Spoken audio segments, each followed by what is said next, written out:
So we're going to start with Kid Rock. This is a great egregore right here.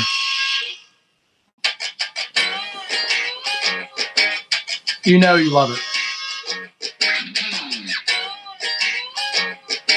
No, I'm dead serious. This is your new favorite word, egregore. I'm packing up my game and I'ma head out west where real women come equipped with scripts and fake press. Find a nest in the hills, chill like Flint. Buy an old drop top, find a spot for pin. Then I'm a kid, rock it up and down your block with a bottle of scotch. So what he's doing here is he's taking like all these American fantasies into one big Kid Rock demon in the sky rolling across the desert in a fucking Pontiac Trans Am, right? In our minds, we've sort of all been there, but after this song, we're like forever there. You know what I mean? So I'm going to let just a little bit of it play.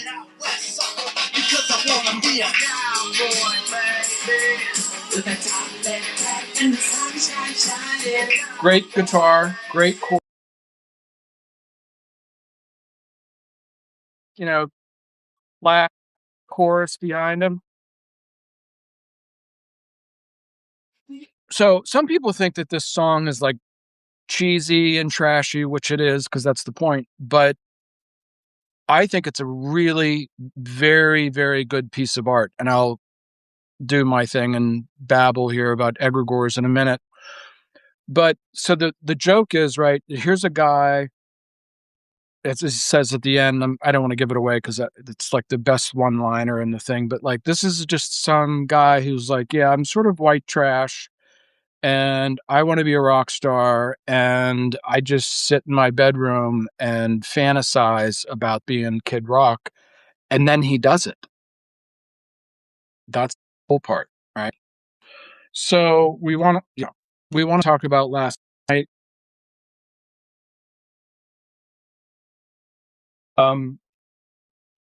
Because everything that's going on in America, like if you've followed me for some times, I'll come on here and I'll start talking about books or the Bible or this, that, and the other thing. And I'll say something to the effect of, and it's sort of a cop-out, but sort of not. And I'll say something like, I read these things as like literature. In other words, does Hamlet exist? Yeah, like more has been written about Hamlet than anybody else other than Buddha and Jesus, right? And this is what the word egregore means. So go on YouTube. I ordered the book. You can't get it. I think it's sold out. And I think it's because everybody's using it as a reference for AI. And we are getting these weird demonic responses from AI, and nobody really knows exactly how to explain it to you. Why is the machine become evil? Okay. So now I'm going to give you a little bit of catechism. So, the major concept of Catholicism, right there's the book. I always like to point to books. And St. Augustine is that there's a natural inclination. This song is actually like that, right? I'm going to pimp it up and down the coast, It's because there's a natural inclination, as Augustine says. We stole the pears not because we wanted to eat them or not because we wanted to sell them. We wanted to do it just for the willful feeling of doing evil. And that comes across in this song. Like, I'm not going out to like make money and have a big house and a family and stuff. No, I'm going out to be the baddest motherfucker I can. And there's an element. I mean, I don't know how Kid Rock lives now. I think he lives in a house outside of Nashville that looks just like the White House. Anyways, so we've been sold this thing about technology all of our lives. That whenever you open up your Apple phone like this, right, you click it and that Apple comes up with a bite. Where did that idea of Apple come from? That's clearly a reference to Genesis, right? Take a bite out of the apple. Fuck it. Just take a bite out of the apple. I don't know if that's a conspiracy or whatever, but it's called Apple and it has a bite out of it. I doubt that they just, Steve and Wozniak were sitting around smoking a J, and we're like, let's call it oak tree. Let's call it lizard tail. No, let's call it apple. Um, Egregores. So last night I forced myself to watch the Man of Perdition, the occupier of the White House, and the second in charge of the Antichrist. His son-in-law is number one. And that, again, that is a joke and not a joke at the same time. It was all violence. It was all blood and guts. And that's because the people in charge want America to be nothing other than a killing machine. And I'm going to introduce you to another word called golem. I don't think anybody has any clue what the fuck I'm talking about, but I think that Trump is a Bolshevik. I think that Alex Karp is a Bolshevik. And what they're doing is they're destroying our culture. They're destroying the White House. They're destroying the State of the Union address. They're destroying our traditions because they want to install new traditions. And they intend to, for this grand scheme, which I'll reference here in a minute, that now includes possibly the biggest. It might be bigger than the original invasions 1 and 2 of Iraq. The firepower that's aimed at Iran. In case you don't know, Iran is not a desert. Iran is, I like to say, is a giant Idaho. It's unassailable. It's inconquerable. And the firepower, I have to put a word out. The firepower that's been aimed at Iran is, I think if you did the calculations right now, if everything that's been in motion, the Chinese are taking pictures of everything moving around the Middle East and that little island, Del Fuego or Tierra. No, there's some fucking little island out in the Indian Sea that is just an air base. It's truly the unsinkable aircraft carrier. The firepower that we have is probably like 100 times the conventional firepower of World War II. And in my heart of hearts, I think if they really go all out for Iran, they will use tactical nuclear weapons. You won't know. They won't explain it to you because they're low grade, they're low yield. You can't track the radiation. There's no mushroom cloud. But they're just, humans aren't good at exponential equations, and nuclear weapons go like this, right? So I know I'm all over the place, but you get used to it because this is what egregores are all about. This is because we create our own demons and become them. The demonic, if you don't like the word demonic, the word daemon was Greek, and then in the Christian world, they turned it into demon. It's basically the same word, but the Christian world saw the daemons as evil.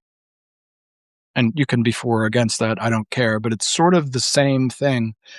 But clearly Trump's purpose is to just turn the whole fucking white race in America into a killing machine. And then point to the girls, the Democrats, and just say they're pussies and they're feminists and they're woke. So here's your options, white people. You can either go kill people with us, or you can be with the girls who want to let the Somalis in, who are going to run over your kid with their unlicensed 18-wheeler. So they're turning America into a golem. A big, giant, like it's a Jewish word. It means like a Frankenstein kind of a thing. Just a big, lumbering, mindless beast that just walks across the earth and destroys shit. And that's clearly what we've become since 9/11. We've become the golem. There's nobody, I'll include myself in this. I mean, there's me, there's Scott Ritter, there's Chris Hedges, there's Tucker Carlson's always very skeptical of everything, but he doesn't really ever imply that we should do something else. He just is like he's just the controlled opposition. Like, so he interviews Huckabee and is like, why are we doing this? So then the white people look at Tucker and like, oh, well, here's the opposite. Maybe he'll run for president. We actually have, you know, some sort of debate in this country about it. No, it doesn't. There's Tucker, there's Candace, there's Alex Jones, there's the flannel boy, what's his name? Nick Fuentes. They're all the same. They're all just like, they just want to like throw up the little goofy canards and everything, but they're never really going to give you the big picture, right? By the way, when I mention those other people like Chris Hedges, like I aspire to be like him. Like he just crushes it like week after week. Very, very liberal guy. And last time I checked, he's a very, very sincere Christian at the same time. But here's something else I've been working on. Speaking of the demonic,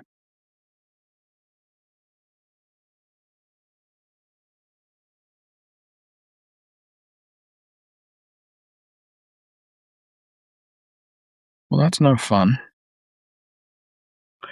So give me just a second. So yesterday, I got on Google Gemini.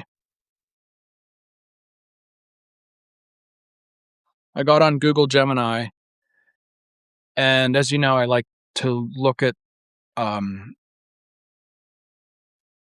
eschatological, Armageddon, end of the world, apocalyptic literature, and just have some fun with it. I love this Islamic thing called Dajjal, and it's sort of like the New World Order, but in a more I wouldn't even say spiritual. The Islamic world looks at the earth as directly the consequences of Allah, which is a little bit different than the Christian world. Christian world will say things like the Lord of history and things like that, but like God isn't really, the earth is, this world is evil. Like this world, my kingdom is not of this world. The Christian worldview is that the earth tends towards entropy, tends towards evil. The Islamic view of that is slightly different, and that I guess I would say that like history is Allah, and history was presented through the Quran. Okay. So we have this weird book of Revelations where I think somewhere he says, when I was in my ecstasy, which you could take as some sort of psychological fantasy world, or that could be like some hallucinogenic psychotropic drug or something like that.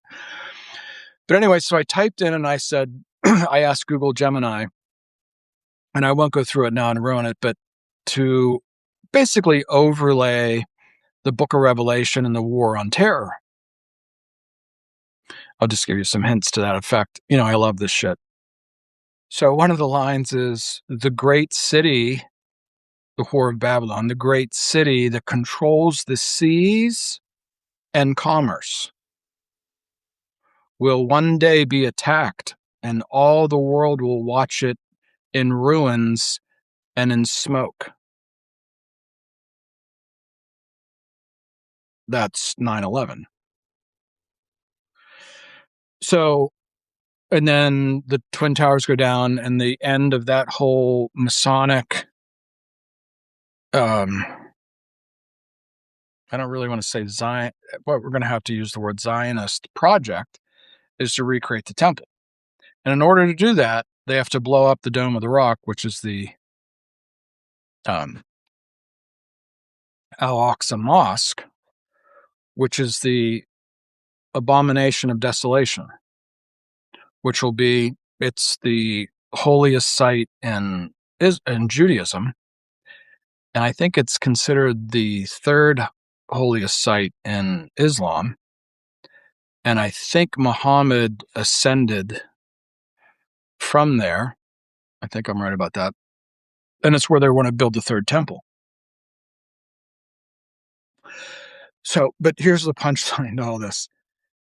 So I ran this thing out, and there's other things that I could combine for you. And then at the end of it, I said, well, and it kept saying, do you want me to make an essay, like a 5-page essay or something like that? And I said, no.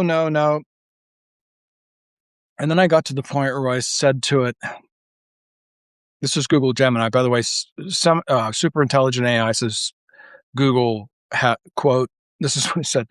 By the way, the idea of egregore I got from super intelligent AI. He made seven videos on TikTok one weekend and then took them all down.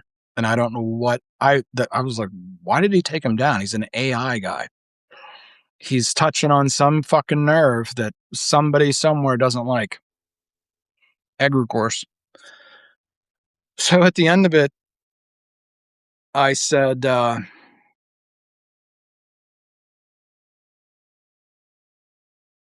I did a little bit more on 9/11 and so forth. And I know the answer to that, but anyways, it brought it up for me. And so right before Trump went on, I typed in, is this dangerous? And it very quickly responded. It gave me like 6 reasons why it's dangerous. I can't remember the exact, but one of them was that AI is, how did it say it?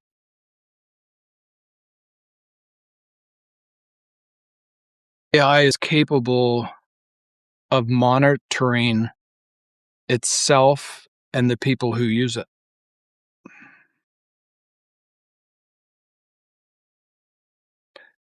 And this is the moment where I reach for the Palantir hat. In other words, yes, I'm watching you. And yes, this is a super intelligent AI explaining this all to us. And yes, I'm connected to all the shit the other shit is connected to. And then it said things like, this can cause a psychological feedback loop where you go into a doom loop. Okay, that's again, this is egregore. Or you might be seen as someone who's ready to do something that you shouldn't do. Or you may start to create more and more misinformation. Well, I'm not going to do that, and I'm not going to do that, but I am going to do this. And it tells me, yes, we're watching you.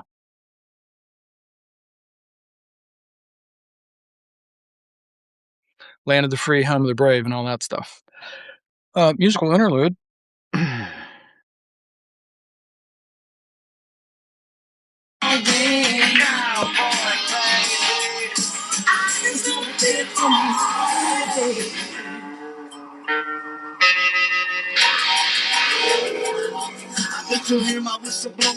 I love it. It goes like dust in the wind. I once was lost, but now I'm just blind. Palm trees and weeds, scab knees and rice. Get a map to the stars, find hiding place. And if the price is right, then I'm gonna make my big boy and let California. Do you remember when Miller Lite got the transvestite person to do the commercial, and he went out in his backyard in Nashville with a big couple cases of Miller Lite and like blew it up with his AR-15 or something?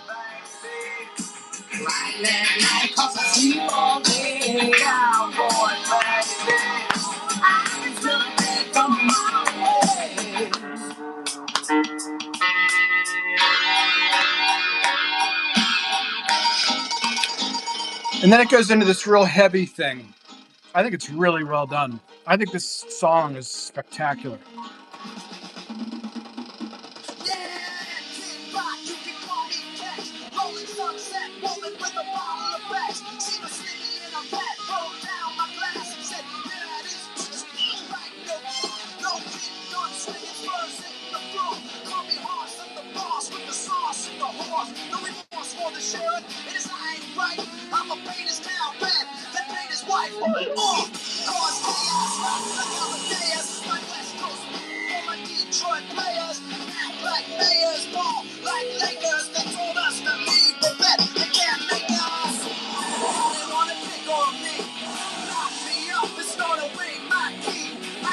I'm just a regular failure. I ain't straight out of Compton. I'm straight out the trailer. Cough like a sailor. Breathe like a big pirate. So where's the modest radio? That's my favorite line. That's what makes the fucking thing so good. I ain't straight out of Compton. I'm straight out the trailer. In other words, I know a lot of you are sitting there watching this like, really, dude, you're going to try to tell us that like Kid Rock is some sort of Shakespeare shit. Yeah, that's exactly what I'm telling you. Because for him to sit there and be like, oh, you've heard of like NWA and Snoop Doggy Dogg and shit. Well, I got a new one for you. I got White Boy Straight Out the Trailer for you. And it's almost like he's telling you this is like a demonic force that can't be stopped. And it's just white boy version. It's cowboy and it's, pimping in a yacht up and down the coast and shit. We're not going to run around the Compton, but it's very fun and very dark and autobiographical too. And that's what makes it interesting. And psychologically, it's well done. It's all about egregores, people. And what's happening is America's being turned into like one big giant Kid Rock, one big goofy, chemically addled, violent, just plowing from one murder spree to another, from 1.6 million people dead in Ukraine to this week we hit deep, deep, deep into Russian territory, into their industrial thing with like a missile that goes like 1,500 miles or 1,000 miles or something like that, which means like NATO and Ukraine is now able to hit like almost the whole population of Russia lives around Moscow, and then the rest of everything to the east is Siberia.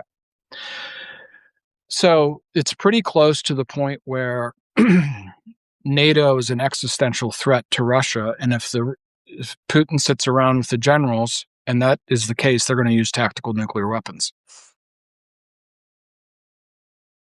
I'm not making this up, dude. This is the real fucking deal. And this is why the President of the United States gets on for 2 hours, one of the longest, I think it's the longest State of the Union address ever, and 50% of it is blood and guts. Unbelievable. Here's Ricardo. His daughter was stabbed 27 times and bled out over the kitchen floor. The dog slipped and fell in the blood, walking around the living room covered in blood. Can you believe it? Unbelievable. He looked at her very strongly and, just on and on and on. Like, I don't even know how in the fuck anybody in the audience even stays in their fucking seat and like respects this thing. I would just get the fuck up and walk out. And we all watch it, and we all, a couple of weeks ago they came out and we learned that all of these people are all connected to Epstein, Wexner, the Rothschilds, ritualistic abuse. I just found out recently they think that the couple scenes that they took out of Eyes Wide Shut, if you don't know that story, you should go figure it out yourself. My son, it hurt my feelings. It's not one of my better moments. My youngest son said that he watched that movie too early and it really fucked him up. And, but the scenes that were taken out, and then Kubrick died 4 days later after it was released. There's a scene where Tom Cruise is getting a tuxedo or some shit. And there's this 12 or 13-year-old girl, and she's like flirting with this middle-aged man, and the owner of the shop comes in and yells at her and yells at him. And then the next day comes in and clearly you can see that the father is pimping out the daughter to this other guy. So there's more scenes that aren't 12 and 13-year-olds. There's other scenes that are like children. Like when Leo Black bit into a 7-year-old's hoo-ha and then raped her. And he walks the streets of America somewhere completely unmolested. and no one's going to do anything about it. No one's going to talk about it. Joel fucking Osteen isn't going to get up and give a sermon about it. Nobody's going to do fucking shit in America about any of this because we're in an egregore, demonic, cult-like state.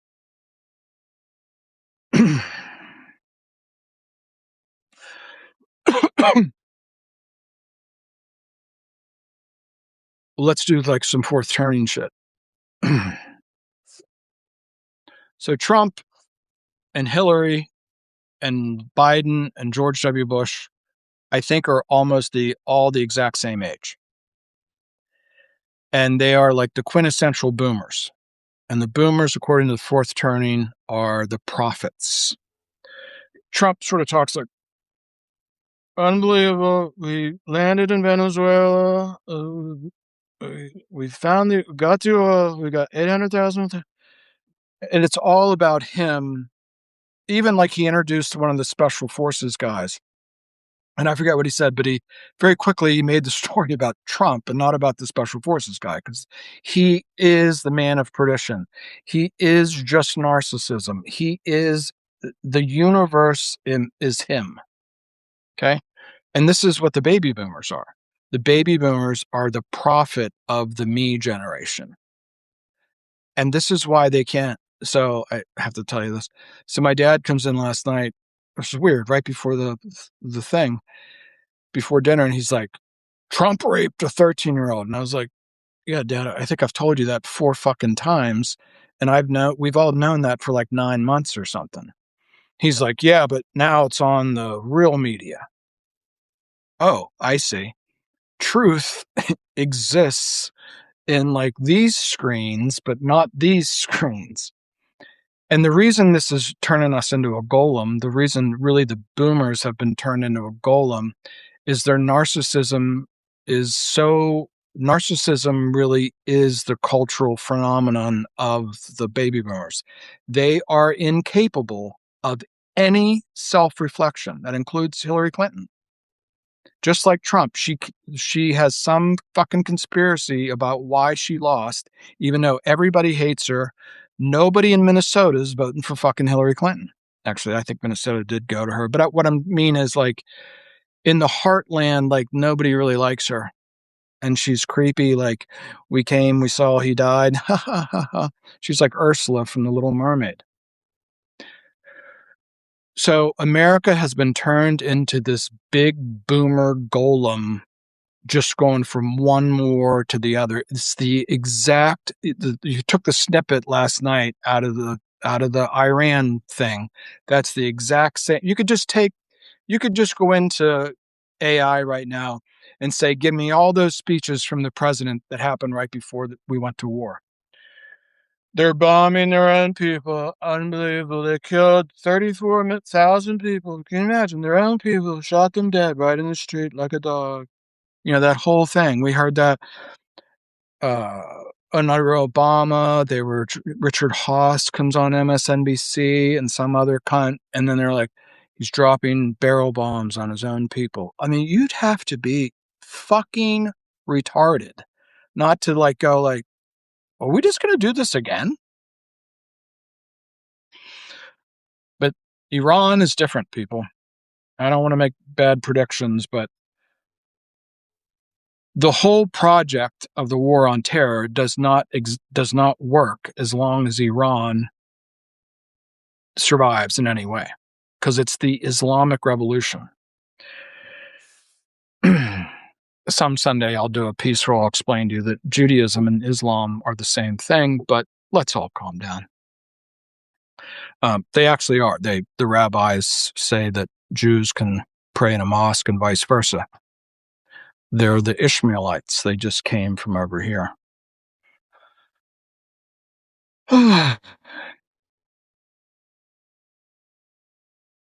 So egregore is your if you're, like, a lot of people that reach out to me I describe them as sort of new agey astrological kinds of people that are like Age of Aquarius kinds of things, which I'm not against that.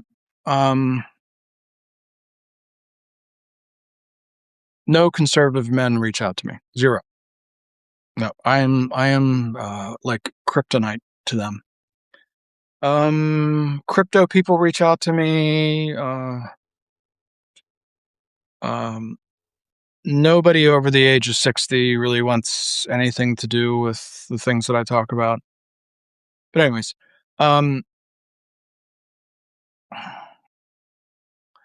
I don't think that there really is a political, as remember the song from the Police, there's no political solution to our current evolution or something like that. I really don't see any political way out of this because our politics is so controlled. And we live in these egregores. I know what I was going to say. We live in these kinds of egregores where you're like, whether you want to do it as a religious thing, that works. If you want to do it as a literary thing, that works. If you want to do it as like a astrological thing, that works. If you want to do it like as a cultural group thing, that works. So, and then the hardest part is to understand that this is all being driven with technology. And you can't get it. You can turn off the phones and turn off the screens, but the technology isn't really going to go away. And I think the headline this morning is the Defense Department is now requiring that Anthropic turn off all controls of its AI. It's like the Bolsheviks. There's no fucking constitution or American traditions or anything. The scariest thing I did when I was doing the Book of Revelation and uh, War on Terror thing is I said, I know the Islamic stuff, but I said, give me the Jewish eschatology too. All three converge on something called Armageddon, which is an actual place in northern Israel. And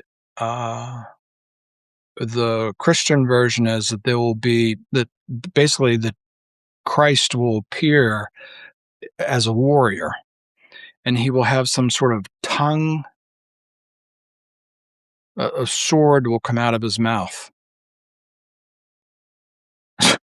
So, being me, I asked Google Gemini if that could be related to any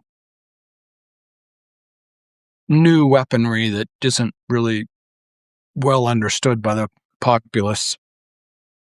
And it said yes, and it gave me some answers, and that's what they used in Venezuela. You can go look that up yourself. So, yeah, and then there's the Edom problem, but let's do that later. But I think the way us, mortals sit in the middle of all this and keep our wits about us is to live in this world of this understanding how the human brain works.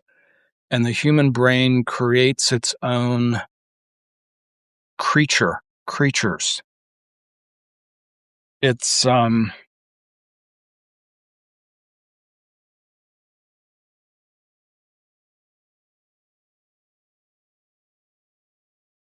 it's I've said this a million times on here. So the first line of Hamlet is who's there? The egregore thing was based on an experiment that somebody did in 1971. Some professor of psychology somewhere, where a group of people got together and they like conjured a character. And there were like scientific third parties that filmed and reported on this. And they said that they created a character who started to take control of things in the room and you can go look this up yourself, and like make the table vibrate in an angry way or sort of laugh. And this is like all on film. And like they created, I don't even know I think the word egregore, I think is Greek, but they created a character the same way that the Globe Theater created characters. I'll leave you with this. I'll leave you with this. By the way, I hope you get the joke here. Like, there's real no preparation for the things that I just go like research shit and I just come on here and tell you what I'm researching. There's no filter. But um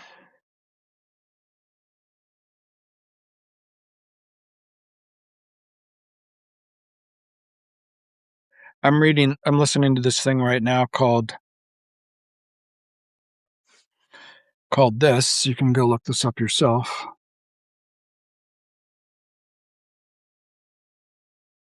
Let's do another one. If you listen to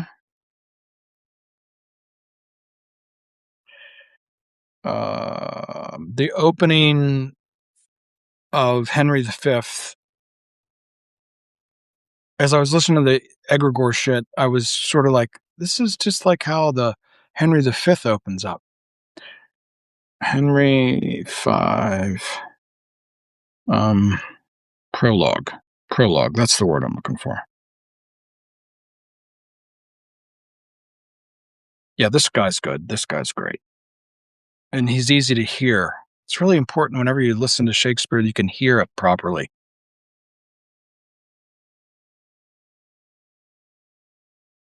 Oh, for a muse of fire that would ascend the brightest heaven of invention.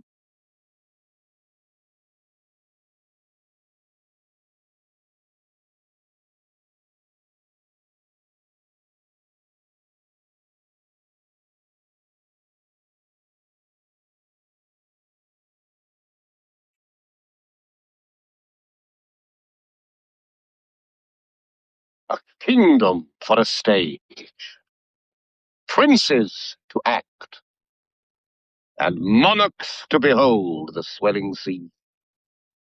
Then should the warlike Harry, like himself, assume the port of Mars, and at his heels, leased in like hounds, should famine, sword, and fire crouch for employment. So, But pardon, gentles all, the flat, unraised spirits that have dared on this unworthy scaffold to bring forth so great an object. Can this cockpit hold the vasty fields of France? I don't know why it stopped, but I'll just interrupt. He's not saying that Shakespeare is creating the characters or creating the war. He's saying that the people in the theater are going to conjure this thing up. And this thing has the four horsemen of the apocalypse at its feet. Like, this is the perfect explanation of what an egregore is. Or may we cram within this wooden O the very casks that did affright the air at Agincourt? Oh, God. And let us, ciphers to this great account, on your imaginary forces work. For 'tis your faults that now must deck our kings, carry them here and there, jumping all times, turning the accomplishment of many years into an hourglass. For the which supply, admit me chorus to this history. Who, prologue-like, your humble patience pray, gently to hear, kindly to judge our play. A little bit of Shakespeare on a Wednesday won't hurt you. It's the perfect explanation. So,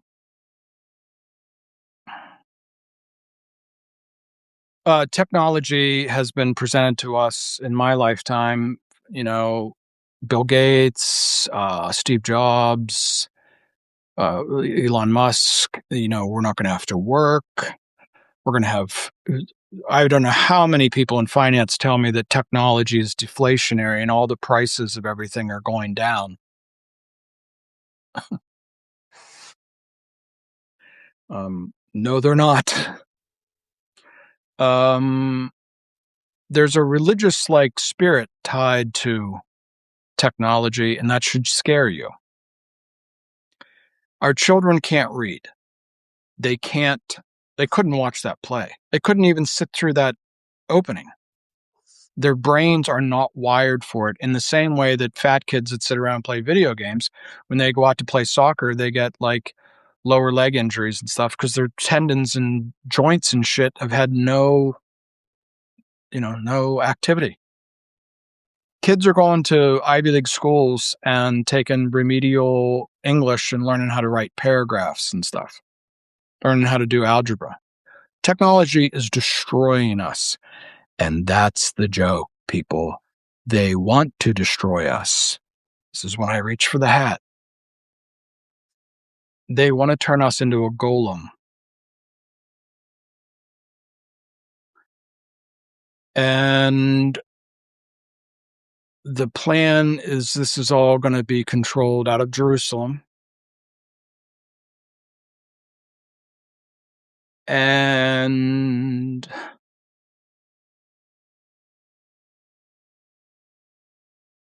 I'll leave you with this big picture. Like, how are we this out of control? Like, well, this is what I'm trying to explain to you is like it starts with like Kid Rock, which is sort of fun. And then the president of the United States becomes Kid Rock. And then we all become like one big giant Kid Rock. So the original one was a lot of fun. So I'm 50-50 that this thing on Iran is even going to take place, but I'll leave you with this, Linda. There's this other big Muslim country that's, right across the river, so to speak, and that's fucking Turkey. And Turkey, if they just blow the shit out of Iran and like, I don't know, mass casualties and, urban centers destroyed and we can do it. I mean, I just heard Colonel McGregor yesterday, like, yeah, we can do that. We can turn, Iran into a parking lot, as they say. Well, the biggest army and the biggest military in NATO, and NATO's breaking up, I mean, clearly it's breaking up, is Turkey. Turkey used to run all of the Middle East. And they're going to watch the last great Middle Eastern Muslim nation be disassembled.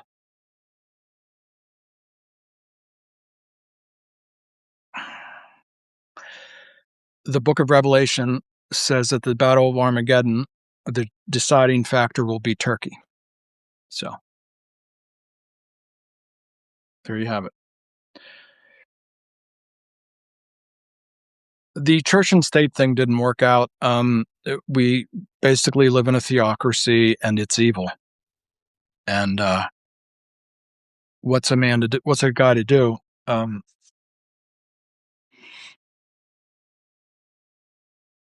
You create your own egregores. You know what I mean? You are your own egregore. You are what you decide to be. Who's there? Have a nice week.